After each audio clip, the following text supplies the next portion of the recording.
Hello and welcome to One on One. I'm Saurav Roy and I'm in Paris to meet the Karmapa, the man who may well become the supreme leader of Tibetan Buddhism. Currently, that position is held by the Dalai Lama. In 2014, the present Dalai Lama Tenzin Gyatso announced that he may be the last Dalai Lama ever and there would be no more successors. The reason? Well, he feared that the centuries-old tradition of the Dalai Lama might come to an end if his successor or reincarnate was born in Chinese-controlled Tibet. That would give China a free hand in bringing up the Dalai Lama as its own mouthpiece. And this is what precisely happened in the case of another High Lama, the Panchen Lama. So where does the Karmapa come in? He's the head of the influential Karma Kagyu tradition of Tibetan Buddhism. His name is Ogyaltsen Dorje and he's the 17th Karmapa. Born in 1985 and at the age of 7, he was identified as the next reincarnate. When he was 14 years old, he fled from Chinese-controlled Tibet into India. That annoyed China, as it had already recognized him as the only living Tibetan Buddha. Now, when the current Dalai Lama passes away, many believe millions of Tibetans will have only one person to turn to, the Karmapa. Your Holiness, welcome to One on One. Thank you. You've been the Karmapa for more than 2 decades and you've got millions of followers now. But in the last 2 decades, the world has changed. What do you think are your main challenges now? The first time I heard that I'm the Karmapa, that time I have a very simple sort of idea about Karmapa. Maybe when I become Karmapa, I think I will get more toys or more people will play with me. But later I found that it's actually situation is not that is the case. Maybe it's you being restricted in a very traditional sort of environment. You can't live but that normal, normal boys, their life. And then I came to India more sort of because I left my parents and my friends, everything in Tibet, and coming to this unfamiliar sort of country, and I think. And also lots of political things, lots of suspicions involved. Then I think sometimes I really lost the way, sort of lost the direction. Why I need to come here, But of course, and also it's. I think traditionally Karmapa have very maybe just spiritual sort of responsibilities. But now in the world is because it's lots of things involved, lots of things happening in this world, this century. People need different guidance, not just like simply just religious guidance, but people need different instructions, maybe different sort of way of thinking, and then I think it's the responsibilities become more sort of difficult, or maybe you can say it's complicated, and I feel like that. Right now we're living in turbulent times. There's war and terrorism everywhere. Whether you look at Syria, whether you look at Iraq, Yemen, there's unrest in Europe as well. Do you really think that the formula for compassion will work? I believe that the sympathy, or maybe we can say empathy or compassion, is hardwired. It's kind of inborn quality. We human beings all have this kind of noble qualities. But I think due to the circumstance and the situation, maybe you can turn it off, or maybe we can sort of become less compassion, then become very aggressive. None of them is born in terrorism. Maybe they are because due to their environment, due to their circumstance, they have become very sort of that aggressive. That's why we should sort of go back to the sort of very basic issues that what we can do to improve their sort of this kind of to build a sort of environment so that they can nurturing their this kind of sympathy or compassion, because they need in that kind of environment the space like we do in the sort of language skill. We all have language skill, but we do need sort of this kind of environment or space. We can use that. Otherwise, maybe if one child spend years in very remote place, nobody's there, then I think he will forget all human languages, something like that. I think we should sort of go back to this sort of very basic issue. One of the direct results of war and terrorism is millions of refugees around the world. And we notice that countries are closing their doors. How do you expect people to open their hearts then? I think, of course, this this refugee issue, it's also become a sort of very big issues in European countries. But I think to accept the refugee is not the only sort of solution, because if you don't solve the problem on the very basic, like in the Middle East, something happened in the Middle East, maybe that is responsible for a lot, different countries, maybe some Western countries, they also have some responsibility. If they don't sort of take care that issue, then I think refugee will continue. All the suffering will continue. That's why we should sort of the same issue that we should go back to this sort of basic issue, what things happening in their country, in the sort of in the war zone, those Middle East country, what thing we can do them so that the countries become could we sort of make some change so that those countries become more peaceful, become more sort of harmony with the sort of each other.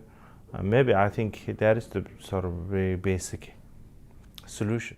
We're also seeing another extreme of lots of Buddhist monks going on a rampage in Myanmar, killing Rohingya refugees, and also that a lot of Buddhist followers are carrying out self-immolation in Tibet or outside Tibet. Do you basically agree with these expressions of anger? I think Brahma issues, that Myanmar issue, I think it's a very sad issue. I think that I saw some stories and news. I think that any monks or any sort of Buddhist practitioner is involved in this kind of very complicated, and also it's, you can say it's a violent sort of activity. It's not acceptable, because because we know the Buddha is the sort of symbol of peace and compassion. We are the follower of Buddha. We are the follower of Buddha. We should sort of any kind of circumstance, we should sort of can't sort of give up this kind of very principle, teaching of Buddha, that compassion, we should believe in compassion and peaceful. And also I think especially a monk to lead this kind of conflict, I think I don't know what to say. I think this is, it's not just sort of it's not just affect his own sort of reputation, but it's affect whole sort of Buddhist reputation. I think that it's very bad sort of kind of bad idea or maybe bad action. And also the sub-immolation related, the issues related to that sub-immolation. I think I'm continually, from the beginning until now, continually I feel that people should sort of cherish their life, because one issue is maybe we are Tibetan is minority, we should live continuous to the Tibetan cause. That is the sort of, and also even though they are not harming other people, but kind of they're harming their sort of this very precious human life. That's why I think this is, and also some of them it's mothers of 4 or 5 child. I think that is very sad. It's not like people saying, oh, those great, like hero or heroines. Like, I think that isn't, it's not enough. That kind of sort of praise. It's just kind of, because we need to understand those sufferings, that not just that, their families and also friends. I think that's why and also one way we can't sort of, even though they're dedicating their sort of life, but we can't see the result. That is the sort of most sad things. That's why I think we should stop this, sub-immolation. You are an inspiration for many people around the world. And in times when there is hatred against one religion versus the other, especially when there's Islamophobia spreading its tentacles around the world, how do you bring compassion for people who bear Islamophobe? How do you tell them that all the religions more or less have the same teachings? One way, it's very difficult. When I saw those stories or those news, I also sometimes have hard to sort of generating compassion for them. But I think one way maybe it's quite easy, because their mind is brainwashed, or maybe they are giving by sort of, how to say, we call it wrong view. Maybe it's controlled by those kind of sort of very disturbing emotions, anger, hatred, because too much hatred, too much ignorance. That's why I think we should be more compassion for them, because they are in this kind of very ignorant, very hatred circumstance. Like, we also have sometimes we become very angry, then that time we lost, we just become another person. We do some very big mistakes. I think same situation. Maybe they are brainwashed or manipulated or something. I think one way it's maybe easy. You're one of the very few global religious leaders who supports women's rights and women's equality. Very few religious leaders in today's world do that. Why do you do this? And do you think that the day would come when we would see a female High Lama, maybe the next Karmapa or Dalai Lama, as a woman? Why I need to do this? I think maybe because of my mother, because I can't see my mother maybe almost like 16 years. I can't do anything for her because it's too far away. But I think maybe to do some service for the sort of female, sort of enlarge. Maybe this is, I think it's kind of symbolize my gratitude for my mother. I think that is the kind of motivation I have. And of course in the future, maybe at the moment, maybe it's Tibetan people is not ready to accept, or maybe female Dalai Lama or female Karmapa, and maybe they're not ready. Maybe in the future, maybe I think it's possible, because in the reincarnation kind of system, we don't deny any kind of sort of any form of reincarnation, whether it's male or female or animals, any kind of sort of reincarnation. It's possible. That's why I think it's not a problem. His Holiness the Dalai Lama has already announced that there might not be another Dalai Lama after him. And given the fact that the Panchen Lama is under house arrest, millions of Tibetans around the world are looking towards you to be their supreme leader. Do you think that's a lot of pressure and a lot of responsibility? I don't see like extra pressure, because I can't be the sort of like what we people talking about this, next Dalai Lama or something like that. Next Dalai Lama, only this 15 Dalai Lama could be as next Dalai Lama. What about your role as a supreme leader? If Yeah, not the I next think Dalai Lama? I think it's, of course, I think we are among of the young leaders. We have maybe responsibilities with the Tibetan people and the future Tibetan cause, but I think it's I'm already Karmapa. It's already in the Tibetan history. It's become very important, and also historically it's very sort of maybe longest history. Have the longest history. That's why I think it's already been Karmapa. If I can play that role properly, then I think that is good enough to be the sort of, otherwise I can't be another sort of position. I think it's very difficult, because I already feel very heavy, then I can't take extra sort of responsibility. Yeah.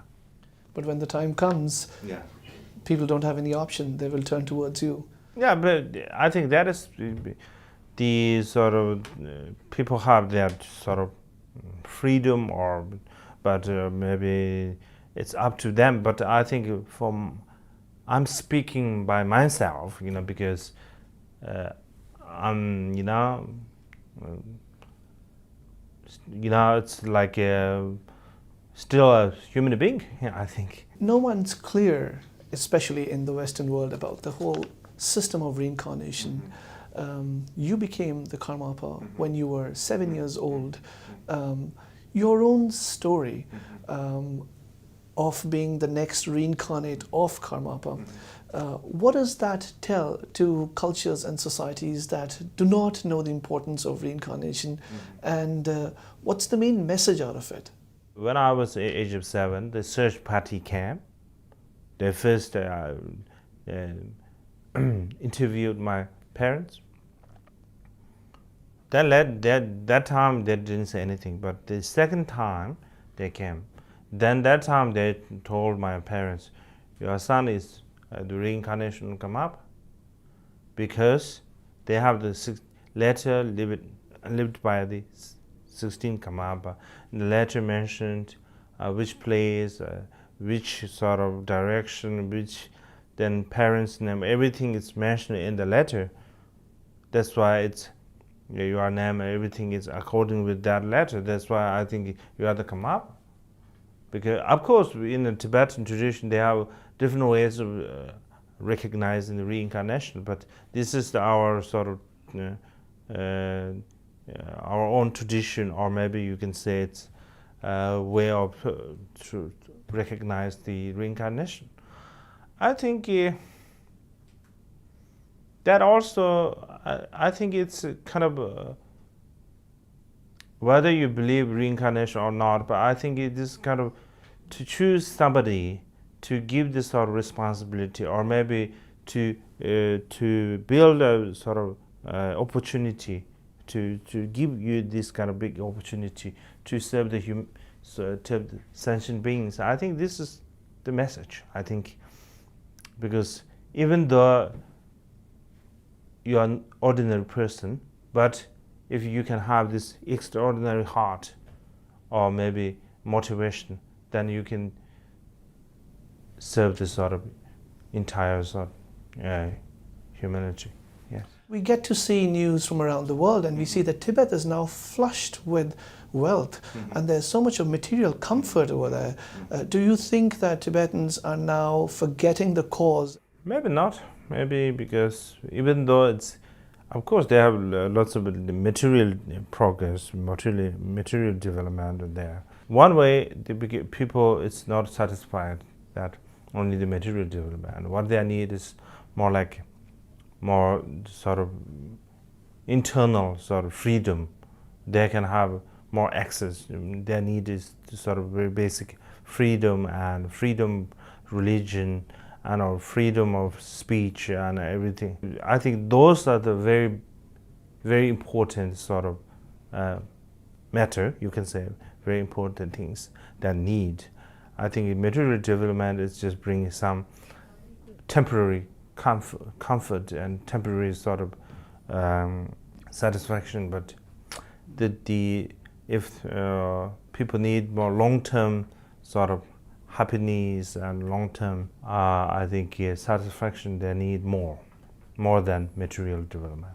You're known to be a leader who is from an ancient tradition, but you have a very modern outlook, and you're concerned about the planet, you're concerned about climate change. Right now we're in Paris, and there's been heavy downpour, there's flooding, and we see extreme weather conditions around the world, including Tibet.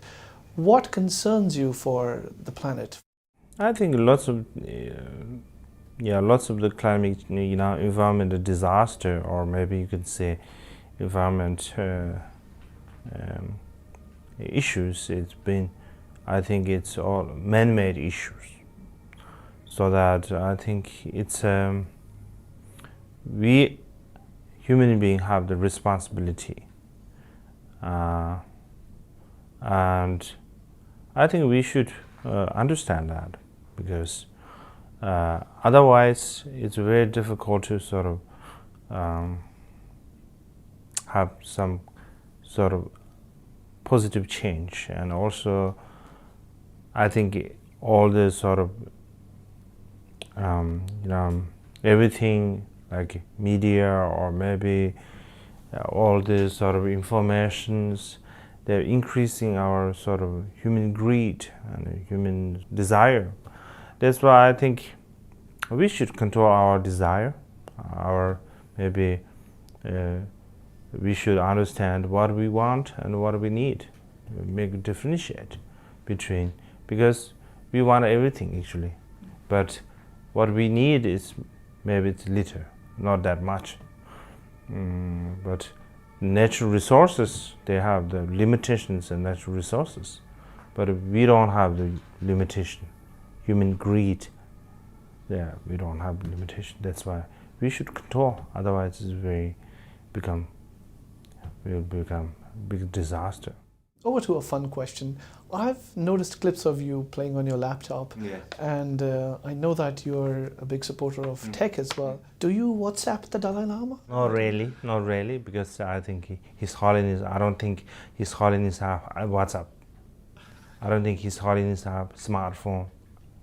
I think I'm not really contacting them daily based. If I need something, maybe they're going through some official lines.